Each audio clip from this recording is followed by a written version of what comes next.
You're in the kitchen. Hello, everyone. Dylan and I are back with another episode of The Drop. It is currently the Tuesday night before MLP, which starts for us on Friday, for the Challenger League on Thursday. And we're going to do a quick San Clemente recap. I'll talk about all things MLP real quick for y'all. Dylan, what do you have to say to all our fans? I just have to say, what's up, everybody? And thank you guys for tuning in. Thank you, guys. Dylan and I talk sometimes, and we're like, can you believe people really listen to us? Yeah. We're so boring, but most of our comments are pretty positive. So, and people are always coming up to us, and so here we are, still doing it. Here we are. And I see like bits that we talk about referenced. Like someone on Twitter the other day said, like, did you hear the drop? Like, Dylan is not that professional yet. He wakes up like an hour before per this episode, this timestamp. I'm like, oh my gosh, y'all need to chill. I thought I was obsessed. I didn't know I was gonna get quoted on that. Yeah, they were talking about your and J-Dub's loss, and about how like you and J-Dub are still like kids, and it's like it's only gonna get better and everything, and like it was very positive about your potential. Like if he doesn't wake up an hour before start time. Then So first of all, Dylan, why don't we just go a quick San Clemente recap? I think the big things to talk about is, Tyson and James got their first bronze, defeating you and J-Dub for the first time on the way to that bronze. And then J-Dub, or not J-Dub, obviously, Matt and Riley pushing the Johns to 5. Yeah. For the first time this year. Yeah. I didn't watch a lot of the final, but I heard that Matt was lobbying Colin quite a bit, and that was working out well for him. But then I heard like the last the fourth and fifth games were not close, like 11-1, 11-1 or something. 0-1. 0-1. Yeah, it sounded like a couple of people told me that the Johns were a little rusty, a little loose or not loose, but like not playing good in the first three games, and then they kind of turned it on. So you don't want to talk about your match? Oh, and our match against. Yeah, that was a tough one. I mean, they played well. They got they had some things that were working for them, and yeah, I mean, there's a lot of teams out here that if they play good and we play not our best, that we could lose to, and so it's not. We gotta show up and play our best. I think we got into a little groove there where we were pretty much making the semifinals on a consistent basis. So I think actually this loss will be good for JW and I, because now like hopefully we turn around and take it more seriously, especially in the early rounds where we've dropped a few games, like in the first round, second round. Need to clean that up for sure. So hopefully this kind of gives us a sense of urgency, I guess you could say, so that makes you hungrier. It's like, how many times can you play with fire and still not get burned? I feel like you can only do it so many times. It's like Anna Lee went undefeated. She's got 4 Triple Crowns in a row. That's like, she's on a huge winning streak. But I felt like this event she played with fire, like more than in the last couple, right? Like, I mean, yeah. She dropped a game in all events, and it's crazy that that's something worth noting, but it is. It's like she dropped 2 games in women's doubles and got really pushed by Leia and Tyra. Kudison, that was a really fun match to watch. That was an absurdly fun match to watch. Leia versus Catherine is always must see. Always must see. And then it was cool to see Tyra like kind of ball out. I think she got a little tight, but then also in mixed, went to 3 with and like last week too, like last week as well, I felt like she got pushed a little more. So it's like, how many times can you play with fire and not get burned? I feel like it's like the Johns sometimes come out a little slow. They lost to Ben and Phil. That probably just motivated them, kind of like you guys and you and J-Dub. So I feel like Matt and Riley have played with fire too. It's like all these teams that are super dominant. It's like eventually just a matter of odds. Yeah. I think I tuned into the women's doubles final like in the third game, and it was 9-9 Yeah, one Etta for and Etta Irina and really, Irina, and I'm really like, had. wow. Yeah, I mean, I was surprised at how close that was. I wanted Lucy and Callie to win the semi because I expected they would be able to push Annalie and Catherine harder, and just because there's a lot of history between that team against Annalie, and I actually thought it was funny. Like, obviously, I think Callie and Lucy are great players. Like, I played them a bunch in the latter half of last year, but I really felt like I kind of figured them out. And in the Masters, Annalie and I's first tournament together, we were going to play Callie and Lucy in the final. And it was kind of interesting and funny to me. It was like the Waters had less of a read on how to play that team than me, I felt, or they almost like respected them. Not that I didn't, but like it was just very interesting, right? Because they went back and forth with that team a lot last year. And it's like Lee had someone like watching film on them before the match and was like giving me all this like in-depth advice. And I was just like, yo, I'm just gonna like dink to Cali. Like that's kind of what I'm thinking. Like whereas the Waters are like, need to speed up here, speed up here, speed up here. I'm like, I'm gonna just dink, I think, and just kind of wait. That's more so my thinking here. So I kind of wanted that matchup because Annalie has only played them once this year, and I was kind of curious as to how it would go with Catherine. I was just curious, but obviously Etta and Irina really played very well. Lots of lobbing. Etta had Dane Gingrich on the sideline, the mental guru, you know. So I'm sure he was definitely an asset to them. I feel like he's a great coach for Etta and Elise both. I feel like they've improved a lot with his help, His wisdom. Yeah. his wisdom. I read most of his posts. I do not read all of them, but I do read most of them. I will say. And what do you think? I think the guy is You a know the complete stuff. stud.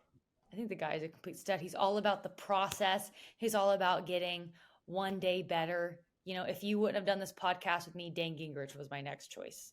Hundo Yep. percento. He might have been my first choice. He might have actually said no, and so I ended up with you. I wouldn't doubt A it. lot of people might have said no, and I ended up with you. Yeah. When I got the call on my phone, I was surprised myself. He actually wasn't surprised. I had first posed the idea of doing a podcast with Dylan like months ago, and he was like, no way. And I was like, if I asked your mom to get you to do this with me, you would be doing it. And that's what happened. No, it's not what happened. I never reached out to Cindy.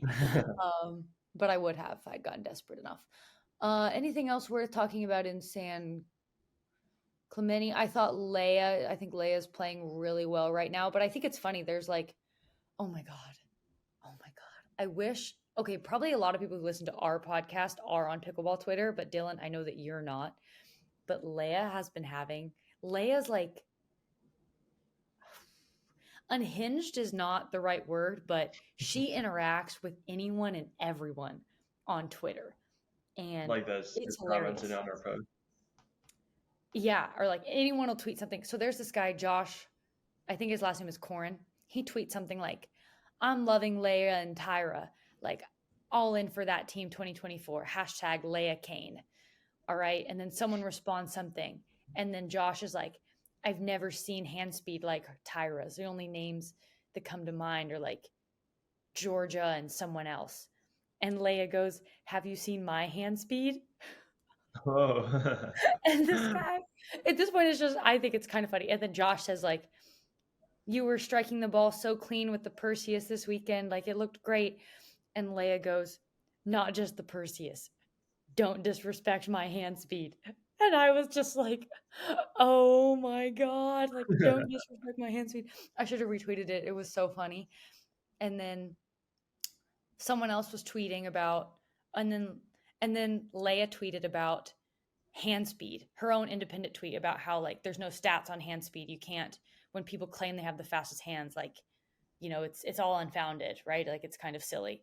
And like that's definitely true. It's like who really knows who has the fastest hands? We're all kind of going off the eye test right now. And then Real Clear Stats replies like, we actually have this data from MLP Daytona, right? And then, you know, it's like, cool, let's see. And they released it today. Did you see who number 1 is? No.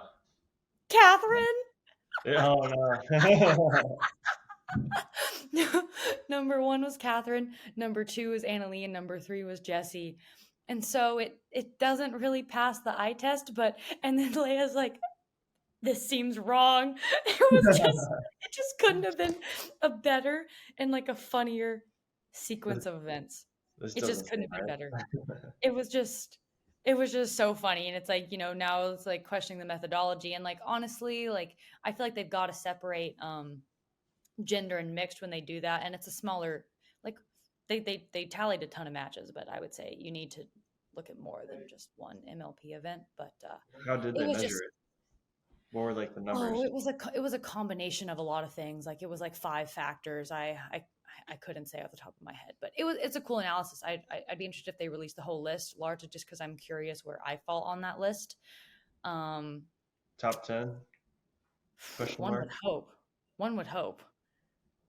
One would wonder. One would wonder, not even hope. Oh my god! I think they're gonna release the men tomorrow. I think Ben is gonna be number 1. The guy only lost 1 match at MLP to you. And so obviously if you win more matches, you're going to have higher stats. And I would think that J-Dub's, I don't know what J-Dub's overall record was, but Riley went undefeated as well. So I would think he'll be high, but I think one would wonder if you make the top 10 as well. I mean, if they include mixed, you probably don't, because I think your mixed record was pretty poor. It was all right. What was it? I don't know. I feel like we won like 50-50. I think it was slightly better in 50%. I know you were 1-5 in mixed and pool play, because I think someone told me that. Our team? It's a team. Yeah. Okay. Because I think Maggie and I are like right at 50%, or maybe a game above 50%. Something to be proud of. Yeah. My mixed record at MLP is 50%, so we'll see. I don't know who's better between me and you, but neither is particularly great. But high expectations for you and mix this next MLP. Oh, I just played some games with Rafa tonight. Did you? Yeah. And we were 0%. We lost. We played Tyra and James and just 0 for 3. Like, it was tough. It's also Rec Rafa, so you have to take. Oh my god! Honestly, I was kind of frustrated. Like, I'm not gonna lie, I wasn't playing my best. This was my first time playing in a couple of days. I was like driving for 7 hours today, so gonna preface that with I wasn't playing my best. But it's like James is flicking a ball from so low, it has to go middle or cross court, right? And it's a clean winner, slow, and Rafa's like sitting backhand.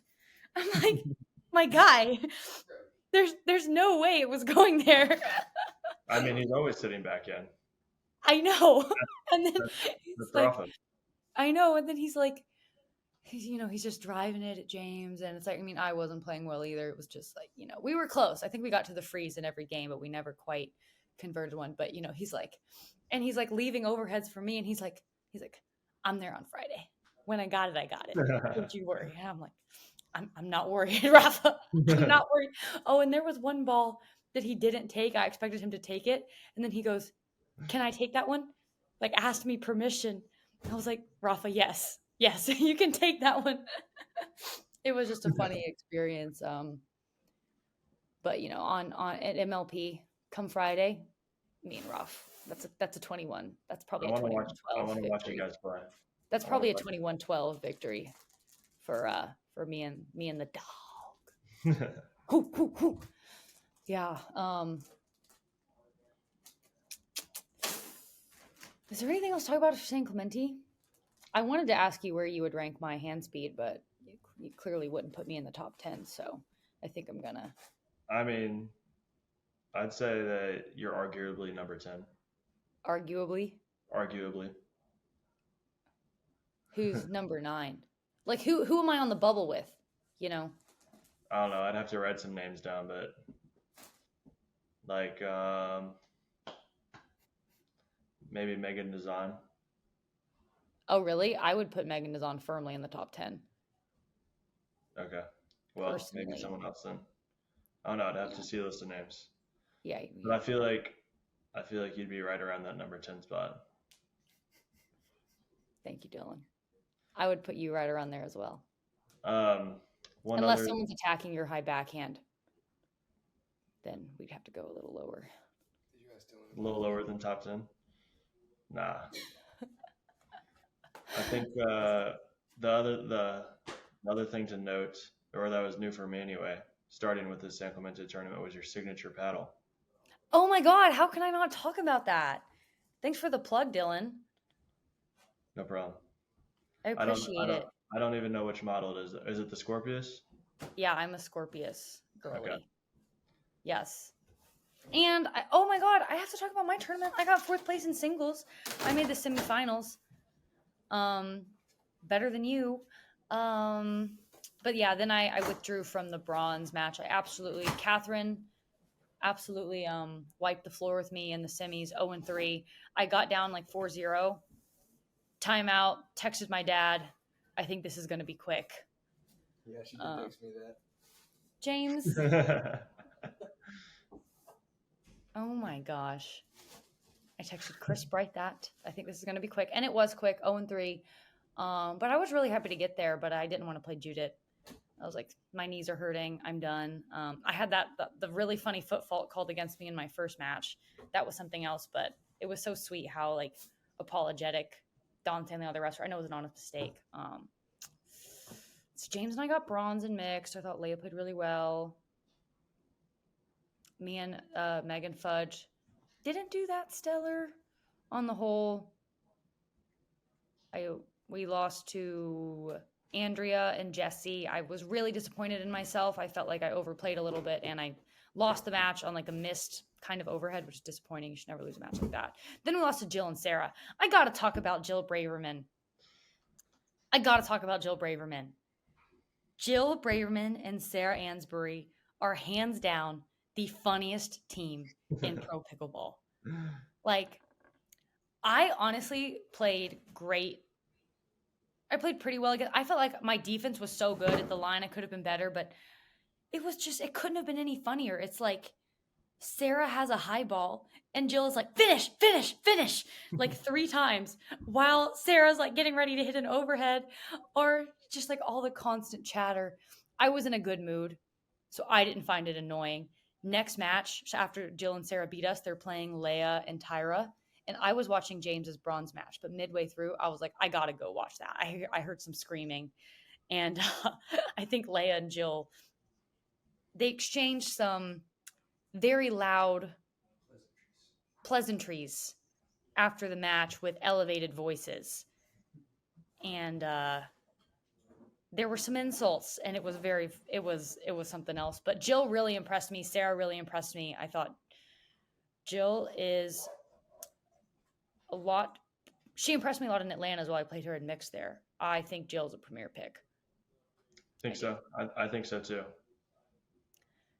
But I'll be curious because she plays her best when she's moving a lot, taking a ton of court. I think she uses her height really, really well.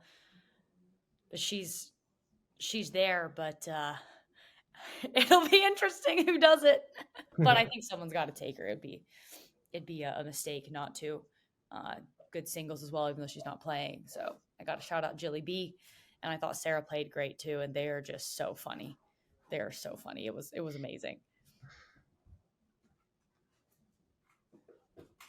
Yeah, and I know you want that pickup in Premier. You've mentioned that before, so I think Jilly B is in. She's got good energy. I feel like she'd be a good teammate. I think so too. If you can keep her on her feet, you know. The crazier the point, the more momentum there is to gain. It's like Rafa. It's the same thing. It's like the crazier it gets, the better. Yeah. There are a few people who are like that. I feel like Jessie Irvin is one of those. It's like the longer the point goes, like the more likely she is to like pull the trigger, or like. And I think when she does, she's actually very good. Like in mixed, especially, it's like the longer it goes, the more likely she is to do something. Yeah. All right. Anything else to talk about regarding San Clemente, Dylan? Did anyone impress you Shout out Tyson, another golden singles. Shout out Colin Schick, Connor Garnett, all played great. James is currently whispering to me, Jimmy on the right. So we have to shout out right side James. I think James is making the transition to being a right side player. Oh, he's making a transition. All right. Transitioning. Oh man. Okay. All right. Okay. All right, Dylan. Anything else to say about him or about San Clemente before we go into MLP? Nope. Let's do it. All right. Let's do it. We shouted you out. James is getting too comfortable when I record these podcasts, and when he records his, I'm usually am pretty quiet, but not always. Okay. So Dylan, let's talk about your group. You play the fives in your first match, right? Yes. Easy dub. Good little Who's warm-up gonna play James in mixed? Which matchup do you guys like there? You were We Fetty. haven't talked about it. We haven't talked about it yet, and even if we had, I'm not sure it's in my best interest to give that away in this environment.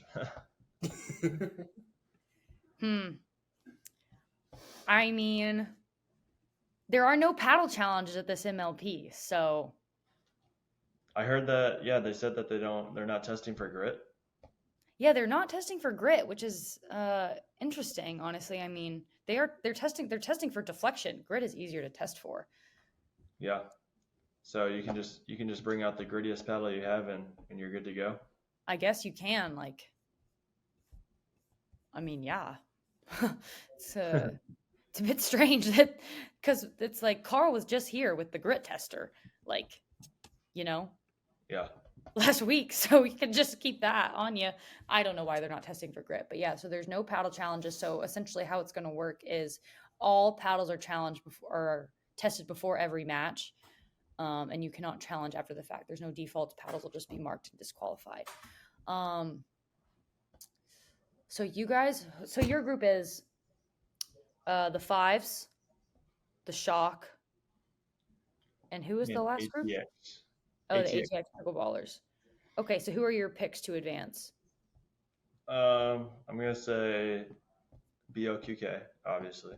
Right, you have to say that. And probably the fives. Yeah, you have to. I think you've got to expect that, but both of those teams are very in it to win it. And surprisingly, the ATX pickleballers are the only team that's gone undefeated in Dream Breakers, and the Kawamotos have the best point differentials in singles out of all women. Really? The Kawamotos are literally cleaning up. I think Jade beat Catherine 6-2. I think Jackie beat Irina 7-1. It's no one has seen it. I lost to Jade at the US Open in 2021. It's just they're just these little munchkins that run everything down and they choke up on their paddles and they can just hit angles like it's unbelievable. How many Dream Breakers have they played? Maybe 3. And they've won all of them. Yeah. Dang. Yeah, I mean, they won 21-7 over the Night Owls in Mesa, and then they beat the Mad Drops, which with Hunter Johnson. Not that Thomas Wilson is a slouch in singles, but you would think a team with Julian Arnold, Hunter Johnson, Catherine, and Irina would literally dust Jada, Gabe, and the Kawamotos. Yeah. But it was 21-15. It wasn't even that close. The ATX, and then they also beat, I think they beat the Smash as well. Yeah, because Jade went 4-4 or 5-3 against Colin. Oh yeah. Insane. Right after Colin had kind of made Hunter look silly. So just and Gabe cleaned up against Jesse, did his job, went 11-1. But just overall so funny. So don't go 2-2 with ATX. Yeah, that would not be ideal given their record. No. It's always a crapshoot, but that's not what you want. I think the Shock are always going to be in it as well. I think your group is pretty even. My group has obviously the Hustlers, the Hard Eights. All the groups in our teams had major changes though. So the Hard Eights have subbed out. They now have Lauren Stratman instead of Mary Brasha. We have the Florida Smash, which now has Kyle, Yates, and Vivian David. And we have the Milwaukee Mashers, which now have Matt Wright instead of DJ. So I think my pool is the toughest. I think anyone could advance, honestly. Yeah, it's a tough pool. Yeah, it is. The Masters have Matt and Lucy now. Yeah. Matt and Lucy, Andre and Callie. It's a tough team. It's a team that you would think is not too strong in singles. You would expect, right? Yeah. But it's a team in every double spot is really, really tough. Yeah. Who's the second girl on Florida Smashes? They have Georgia and Vivian. That's right. Yeah. And Georgia and Travis have been playing really well. Vivian and Kyle, they almost beat Tyson and I. Probably should have started kind of. We kind of had a 3-0 letdown. Honestly, we were up 3-0 when we played them, but we managed to kind of pull it back. But Kyle is tricky because nobody has seen him. Really, no one has really played him. Not even APP players. The guy hasn't. He played men's doubles in San Clemente with Travis, but he hasn't even really played an APP in forever. So no one has seen Kyle in a while. So and at least in Daytona, he was pulling everything. He was attacking everything, and it was really strange. But that's a team that I feel like should beat. Who are your? Kyle and Vivian. Sorry, say again. Who are your picks to make it out of your pool?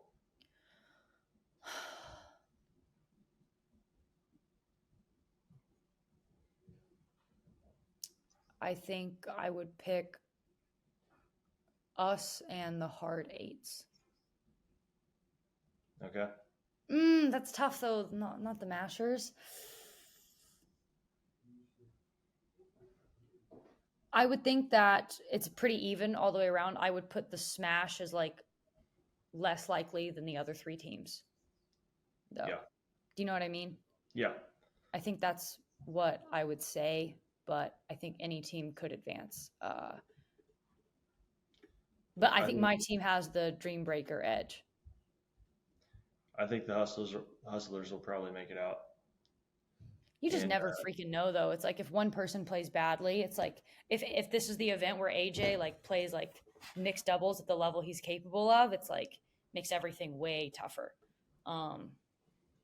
Yeah, but you guys have Rafa Hewitt, so you always love to say that. Guaranteed to make it to the playoffs at least. What's a bigger cheat code, Rafa Hewitt or Irina? I mean, I guess you have to say Irina, given her record at MLP, but Rafa's the biggest cheat code on the guy side. Yeah. I have to say this. James was when he realized I had never said this on the pod, he was like, come on, you've got to say it. So in MLP Mesa, the first event, right? We're warming up before the final. The Hustlers versus the Mad Drops. The Mad Drops have Irina.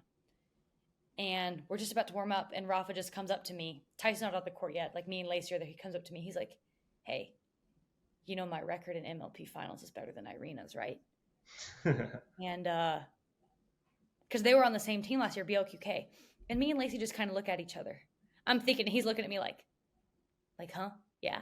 Yeah, it is. And I go, Rafa, 3 out of 4 is better than 2 out of 3.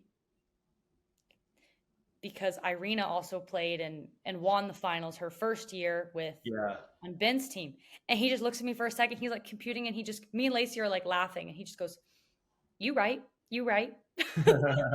When you're right, you're right. And it was just such a funny interaction. And he was like, but it's going to be better after today. We're like, oh yeah. And then it wasn't right because we lost, but it was just so funny. I mean, it's honestly insane that up until, I don't know if I sent you this or showed you, but I saw something on Twitter, and it was Kevin Love has made the NBA finals every time he's played MLP, or every time he's been in the playoffs. And I sent that to Irina. I was like, this is you. And she was like, only semis last time. And I was like, well, you had a sub, doesn't even count. So Irina is the Kevin Love of pickleball. Yeah. If you don't have to make the playoffs, though. You just have to She just has to get drafted, and she's gonna get drafted. So she should go first overall with her track record. So that's my pool. And then the third pool is the LA Mad Drops, Seattle Pioneers, Team Clean with DJ Young now. And what's the last team? Pioneer. The Night Owls. The Night Owls, who have gotten chronically unlucky. And I feel bad for that organization because I think Caitlin Kirk cares. Like there couldn't be many GMs that are more invested than her. But her team has just gotten really unlucky. Yeah. Both of our teams are in a position where we need to outperform the Mad Drops since they're currently in second place. Yeah, we need to outperform them, and it's like tough, you know. They're both the favorites, both the Mad Drops and Seattle, to advance out of group play. You don't really honestly see a situation in which Seattle doesn't. You know, maybe they take one loss, but you just think they're gonna. I mean, Ed and Megan are playing so well. Like they're both playing like first round females, I think. Yeah. And then first round, early second, like way above their draft positions, and obviously Ben and like Tyler is your second male is like you're the worst player on your team. Like, come on, that's absurd. So obviously that team has been, but they have drafted and everyone is playing unbelievably. So you don't really see them not advancing, even if they take a loss to the Mad Drops or something. I hope the Night Owls upset the Mad Drops, or any loss that Seattle or LA takes is good for our teams. I think my team is in third place to advance, and then I think it's the fives, and then you. I think so. So your guys in the fives. That's like a marquee first round match. Yeah. It's a big deal. Even if you both advance, because every win gets you an additional point. Oh, does it? You get a point for a win? Okay. Yeah, it matters. Like, if you won the event, you get so many points, then you also get points for like your record. Okay. So everything matters. Yeah. Nice. Is my understanding, at least. So every match matters. Like going 3-0 in pool play and then losing in the final is worth more than going 2-1 and then losing in the final for advancement. If it gets that close. Nice.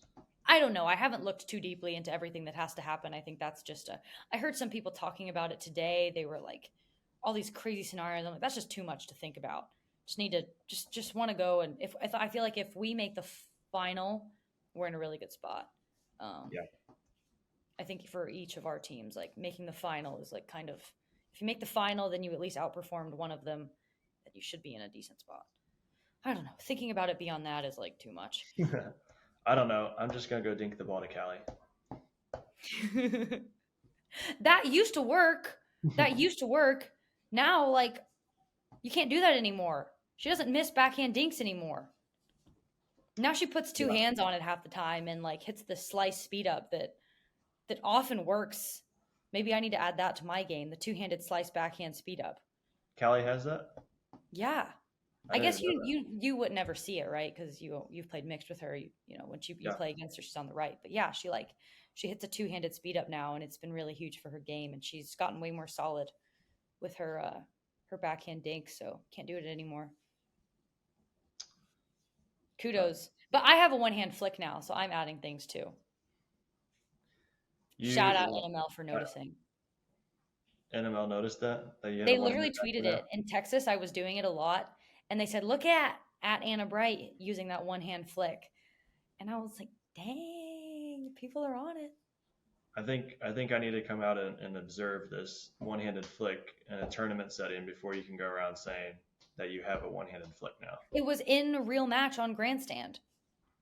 I have screen recorded every successful one-handed flick. I will text you videos. All right. Okay.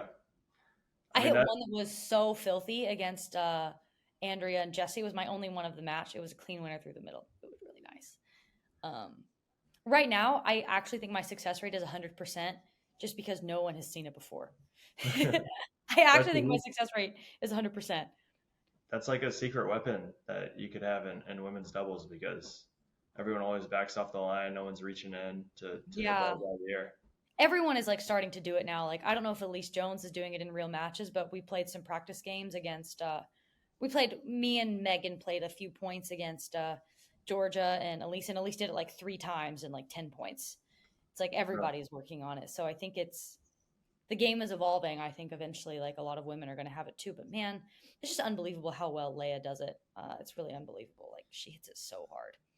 Random side note, but I think it'll be a long time before anyone's as good at it as Leia. Do you think the women's game will eventually evolve to a point where all of the women have developed like a one-handed counter punch with their backhand? Or how long is it? I think maybe eventually most people will be able to hit one decently well enough to stay in a hands exchange and then slide to a backhand. I don't think it'll ever be like required that all women, like, to be good, you're going to have to be able to literally do hands like Georgia or Lacey or like, you know what I mean? Like Callie can hit one and slide, or like Lucy will do like 2, but then she's sliding to her backhand. Whereas Georgia will like stay head on. Do you know what I mean? Yeah. But I feel like that's a pretty big advantage to have.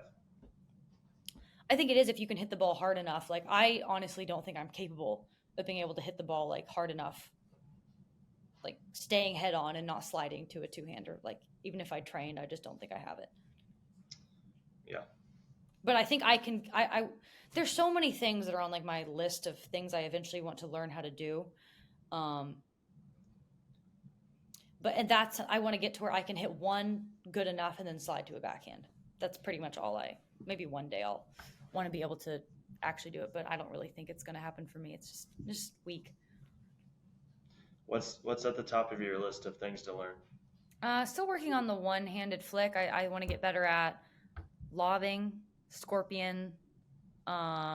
Scorpion is like, I want to get good at that. I want to tweak with different grips when you commit to the scorpion, because like Colin completely switches to Riley Newman's grip and goes complete pancake. And I think that anything that Ben and Colin do, there's a good reason for it. So I want to mess around with that. The one-handed counter for like one shot. Yeah. I think my drops are very good, but it's like, why are Ben's so good? It's like, how does he just like never miss? Or how is the quality always so good? So kind of try to get better at that. I think mine are very good. I don't think there's like much more room to improve, but as is for most pros. But it's like, why are his just a level above? It's probably just reps and like being disciplined about it. So maybe kind of figuring that out. Work on my drives, backhand ATPs, but that's like lower like. What about you? ATPs. Well, personally, I just crossed overhead off the list. Your overhead has gotten a lot better. It could still use a lot of work though, for sure. I was joking when I said that, but I think I was being serious. I shouldn't have been so nice. Probably bigger serve, and probably, I think it'd be nice to have like a two-handed dink to use sometimes, or even speed up. When you do the dink, I think it works really well. At least in mixed, maybe not as well in men's, but in mixed, like, it's like if you put 2 hands on the paddle, I'm like so paranoid about a speed up, and then like the dude has to shift middle, and I feel like you hit it really well.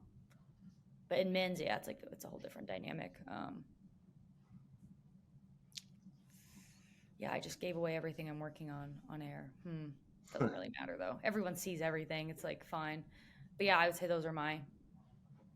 Oh, there's other stuff too. Now that I think about it, crashing. I'm not very good at that. But yeah, let's talk about Challenger a little bit.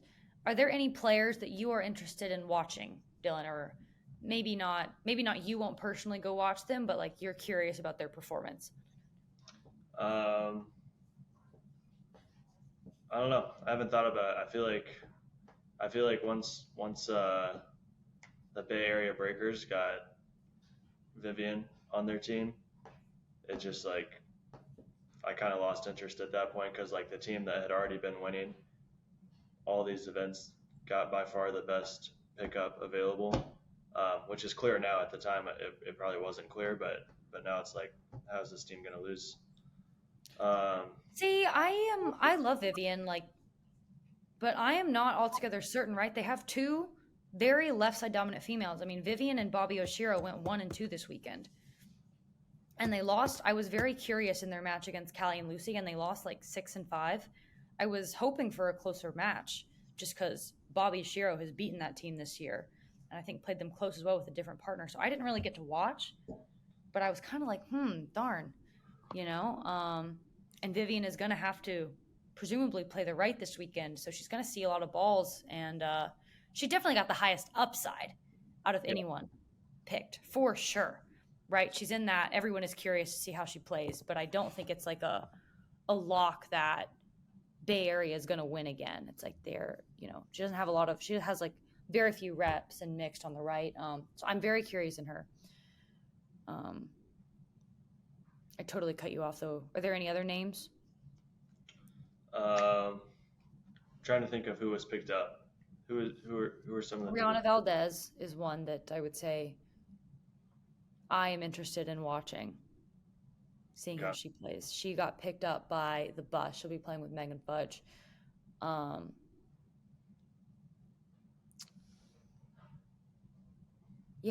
don't know. I feel like it's going to be so competitive with who goes in and out of Premier. Like, just off the top of my head, the women I'm kind of interested in. You've got, like, obviously Tyra Black. I think she's a shoo-in at this point. Then you've got, like, Vivian and maybe Rihanna. I think Bobby Oshiro just got 5th place with Deckel. It's a big-time 5th place. It's Deckel's best result in mixed this year, other than 4th with Megan Fudge, actually. But they beat a ton of good teams. They beat Federico in the main draw with Etta Wright, he's been kind of on a tear in mixed lately in the main draw. So I think Bobby is definitely is like right in there. Susanna, Jill. It's kind of like, shoot, it's really tough. I feel like female depth is not at all an issue through 24 players. Like, it's totally a non-issue. Not like so I've seen some people saying that like women should go first because women are more like there aren't as many of them, and I don't think that's the case at all anymore through 24. Men, who do I want to watch? I think Pablo's good. He did run into James and I, so he did not get past the round of 32 this weekend. James did hit poor Shelby Bates a good number of times, and she was very much rattled. Really? Yeah. Once he got her like in the face, like it was stupid. It shouldn't have happened, but it was like he birded me, and it was a horrible bird. He was hitting the ball from like way below the net. He just hit it up, right? Because it was going so far out. But anytime anyone birds, like people kind of freak out a little bit, and like it like grazed her cheek, and it was to win game 1, and I was just like, no paddle tap after that one. But yeah, obviously Pablito is one to watch. There are a lot of dudes to watch, but I'm not as in tune with the challenger level men. But Dylan, I have a question. So there's a very real opportunity chance that you go first round. Do you feel prepared to help like draft the rest of your team? Because that's one of my motivations for following Challenger and like watching everyone pretty closely and like kind of still watching men's doubles. At the moment, like if we had the draft right now, I would be unprepared. But before the draft happens, I'll probably try to come up with like a plan or like a list of players like of who I'd want on the team. Yeah. Okay, I have another question. Would you draft me or Catherine second overall, female? Annalise won, so shoe in. Or maybe there's someone else, but just would you draft Catherine ahead of me? Let's just say that. Honestly. Let me ask you a question and then see if this answers the question you asked me. Okay. Did you see the stats from last MLP? Hand speed. No, that does it. You're right. That does it. That's true. I didn't even crack the top 3. I'm not even there. She's number 1 overall. Take her number 1 overall. What am I saying? That's your 1, 2, and 3 right there. Oh my gosh. What am I saying? All right. So I guess that's your answer, huh? That's my answer. Would you take Catherine above Anna Lee? No. But the stats. The stats are just part of it. Do you take Jessie number 3 overall for women? No, I would not take Jessie number 3. Oh, so the stats are just part of it there. Would you take me number 3 or beyond, you know? Or am I like right around 10? I don't know. Again, I'd have to see a list of like all the female players, but I'd say that you would have a chance of going in the first round. Wait, in the first round or like in the top 12 women? Top 6 women, like a first round pick. Like if I have a chance. Yeah. Thank you, Dylan. I really appreciate that. Thank you. But you know, getting drafted later is better usually because it means better players are going to be on your team. I know, so that's why you're in a good spot. Honestly, before I thought that I should get drafted above Catherine, but after getting spanked in singles this year, like who do you think is a better mixed player, me or Catherine? Be honest. I think this is it's at least the second podcast episode where you're asking me to pick between you and Catherine. No. The last time was after we were done recording. So that didn't go on air. Okay. I asked Dylan to rank like who he would want to play. Honestly, everyone, I know if y'all are still listening at this point, you enjoy listening to mine and Dylan's conversations, but mine and Dylan's conversations before we hit record are so much funnier and better even. So this one has actually been pretty good because I didn't plan anything, but Dylan grossly underranked me. I know that I'm his first choice after Anna Lee, but she thinks. I know.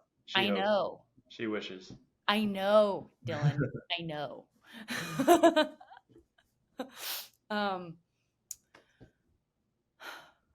But I'm going to be honest. I did think I was better than Catherine in mixed, but after me and James lost to her and Tyson, I realized I have not beaten her once in mixed doubles all year. How many times have you played her? Like twice? At least 3 in PPAs and twice at MLP. Okay.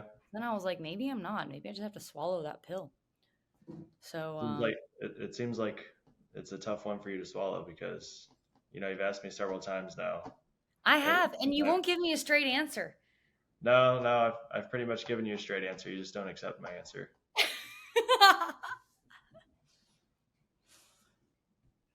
Who do you think gets picked higher, me or you? This is also something we've talked about before. I think it's really close. I think it's really close between me and you. I think it's close. But probably me. Why? I just think, I don't know, I've heard some people talking and they're like they're thinking that more guys are going to be drafted. But they're just talking about alpha males. Well, yeah. Well, yeah. Of course. No, I've heard some people say that they think like at least 7 guys are going to go first round. Like they're thinking that's kind of 7 or 8 guys and 8. 4 or 5 girls. I think it'll be like 7-5 split, men, women. 7-5. It could be 8-4. It could be 6-6. But I feel like it won't be 7-5 for the women this time, for sure. Was that what it was this past draft? 7 women, 5 guys? Yeah. All right, Dylan. Anything else? I think that's good. All right. Thank you for listening, everyone. I hope you enjoyed this episode. And with my parting thought, please draft Catherine above me. I want to go later. All right. Bye, Dylan. Right. Oh, everyone, my and Dylan's teams are scrimmaging tomorrow morning at 9 a.m. drop in the comments whose team you think won. And if you think that I beat Dylan in mixed. No way. The answer will be yes. No way. The people know. The people know. Whatever. All right. Bye, everyone. Thanks for listening. See ya.